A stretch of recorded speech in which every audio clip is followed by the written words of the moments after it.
सकाळु एहिभଳି अभावनीय घटना घटिछि कलाहांडी जिला भवानीपाटना सदर थाना अंतर्गत कुटुरु खमार पंचायत गोबरा ग्रामर घासीराम बेसरा बयस 55 स्थानीय ग्रामर निज समुदी सुधीर सुनानी बयस 55 एवं सुधीर सुनानी पुओ कामलेश सुनानी बयस 28 घासीराम बेसरा बयस 55 को इटा पथर छेची हत्या करथिबा अभियोग मृतकों पुओ राकेश बेसरा सदर थाना रे अभियोग करछथि।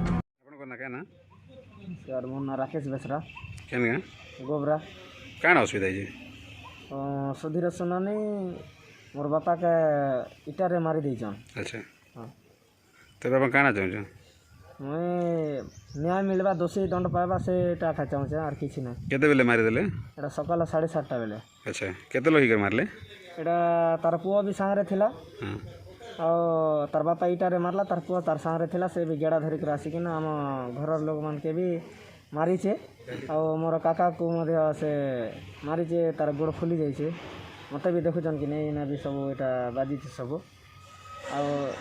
एंता कर मारी देछ ना। तेरे आप काण चाहूँ पुलिस केस कर हाँ केस कराई तेरे काण चाहूँ खाली दोषी दंड पाइबा से चाहूँ। एने सदर थाना अधिकारी श्री प्रदीप धरुआ घटनास्थल में पहुंची अपराधी विरोध में मामला रुजु कर तदंत चलाई। अपराधी बापा पुओ फेरार थिबा पुलिस पक्षर सूचना मिली। काण हला आज्ञा यहाँ मु झगड़ा लगुले छड़ा बाके जाइली किए झगड़ा लगुले मो भाई के मारुले हाँ आरु छड़े बाके जाइली कमलेश सुनानी आरु सुधीर सुनानी हाँ मिसी कर नहीं से इटा ढेर मारिले काके मारले घासीराम बेसरा को से केता होछ मोर बड़ भाई हाँ मूर्ति मार देले और मके भी नहीं से 2-4 गेड़ा मार देले।